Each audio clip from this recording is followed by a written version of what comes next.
Hello and welcome to my first ever Rise of Kingdoms YouTube video.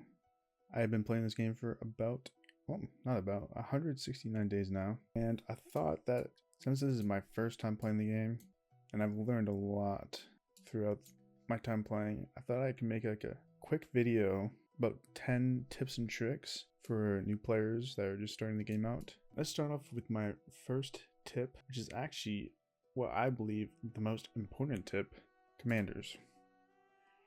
Now, throughout playing the game, you're going to get a lot of commanders, and I think, from my experience, one of the most important things in this game is knowing which commanders you should level up and which ones you shouldn't. Going through the commanders I think are good, obviously Sun Tzu, my boy. I think Sun Tzu is the best purple commander in the game, from my experience. And if you're playing infantry, you should definitely be going him. Second, I think Martel is amazing, and even if you don't max him out completely, he's still super good. But if you're free to play, that could be kind of difficult, so the next option is Aethelflaed, of course. This commander you get completely free from the campaign. You get her from this shop right here. You should be buying these, as many of these heads as you can. She, I think, is one of the best commanders for KVK 1, and you'll see her everywhere. Everyone's gonna be running her. And believe it or not, my best March in KVK 1 was Sun Tzu primary, Aethelflaed secondary. A couple more good commanders for KVK 1. Baibars, he's actually insane. I'm surprised many people didn't run him in my KVK, but I do have a screenshot of a report of one of the players in my alliance with his Baibars, I believe it's YSG or Baibars Aethelflaed March, and the numbers he was putting out were crazy. Obviously, Minamoto, really good pick. I do believe that you shouldn't go him unless you're gonna max him, which I believe is about $200. To complete max this guy. He's a completely pay to win character. If you're a big whale though, you should definitely pick him up. He is super good. Another commander that people should look at is YSG.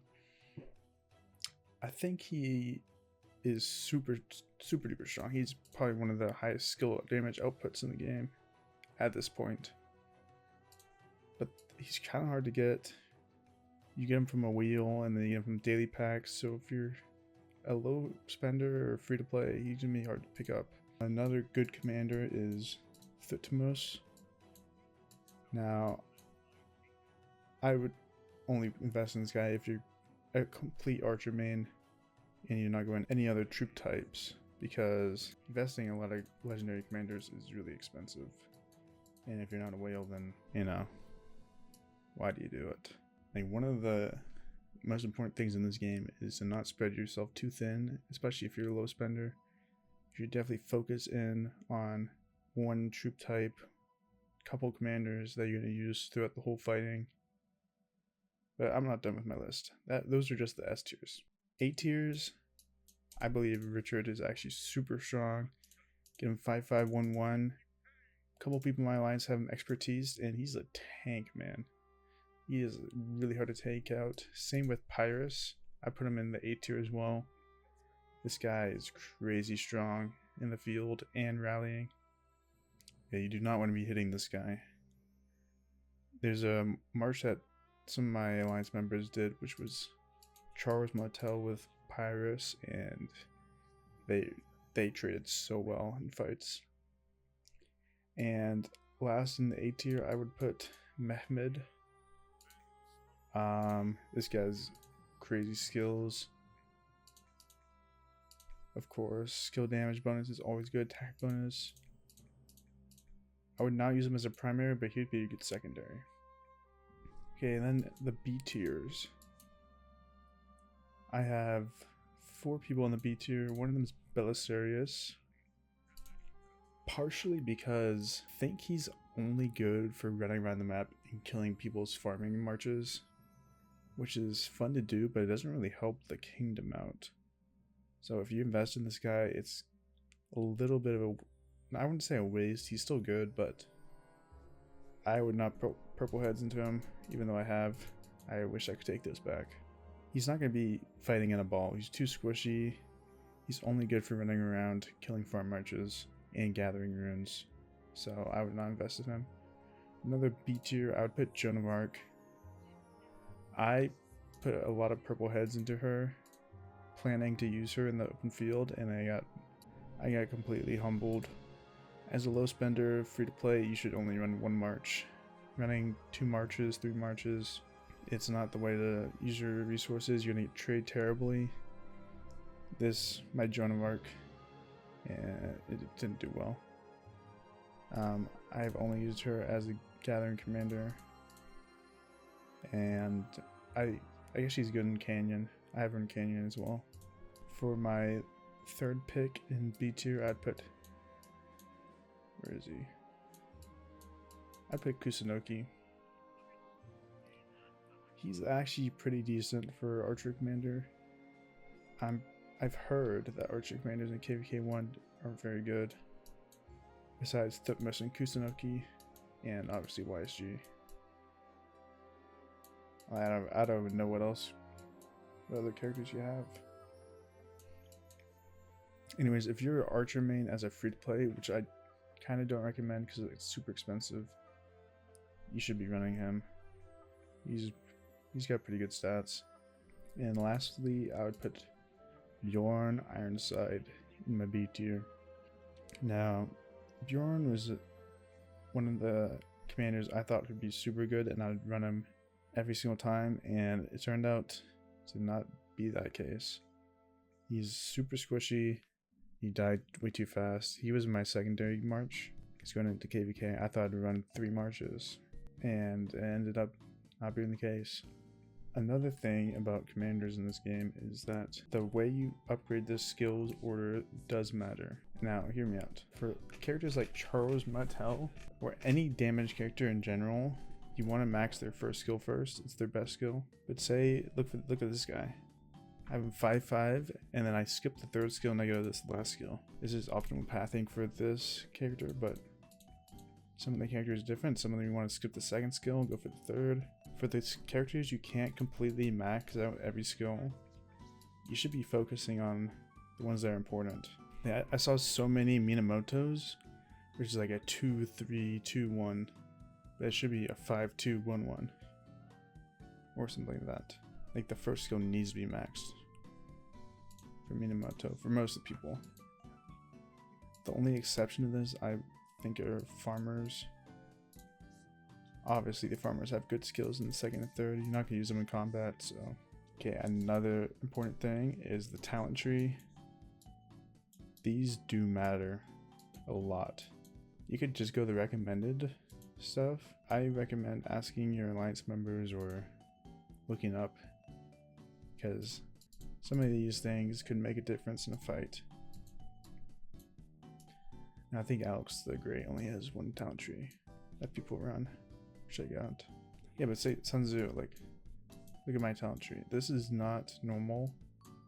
I went full infantry and I went down to clarity. I think this is completely wrong. I ran this the entirety of KVK 1, and my trades were fine, but I've heard that Pharaoh Nature tree is way better, and you should run that instead. So do your research, ask your alliance, figure it out. I traded pretty good with this tree. This could be better. Who knows? It would take some testing, and I haven't tested it. Another important thing about commanders is these EXP books. I'm gonna say this: you only need your primary commander to be level 60. What that means is when you have a march with 2 commanders, only the talent tree of the primary commander matters. When you have a commander that's level 60 and a commander that's level 40, you only take into account the talent tree and the gear of the primary commander. So you only really need 1 set of gear, which you put on your primary commander, and you use the talent tree of this one. Let's say my Joan of Arc is my secondary. I would have it at level 40 to get the 4 skills, and I'll leave it there. I don't know if that makes sense. I'm not really good at explaining things, but yeah, the XP books. you want to be saving these most of the time. Unless you're about to fight someone, a boss, for like an event, you kind of want to be saving these. Not too much. They're not the most important thing, but having a decent stock of these is good because you're gonna get XP from killing barbs and doing guardians. So it's not the most important thing to have XP on your commander just maxed out. Like, that's one of the things I did in Sun Tzu. I spent so many books upgrading this guy. How you should use your gold and purple, your gold heads and purple heads in this game. Obviously, I just spent them like crazy. I used them on everyone. Purple heads, purple heads, purple heads. But I do regret it at this point in the game. I don't use Bybars, I don't use Bjorn, I don't use Boudica. Oh, sorry, 106. I could have maxed Sun Tzu more with his heads that I gotten from gold keys. And now in KVK 2, I've unlocked new purple commanders, Narcissus and Catherine, and I don't have enough purple heads to max them out, which sucks. So for purple heads, I would say you can use them pretty liberally. I maxed Matilda out. I think she's a great farmer. So for golden heads, I believe that you shouldn't be using them at all until you either unlock YSG or Alex. Now, as a low spender or free to play, I think you have to pick one. As a whale, you should get both maxed completely. They're both really good. I luckily didn't spend my gold heads. I spent 2 on Charles Motel, but I don't think I spent them on anyone else, which is good. But I had to pick between YSG and Alex. I picked Alex, which you unlock in KVK 2. You unlock YSG, you unlock Yisong right before KVK 1 starts. So you can use all your gold heads, dump into him, and max him out, which is super good. Or you can go for Alexander the Great. That's your choice. If you're not an infantry player, if you're a cav or archer, I recommend Yisong.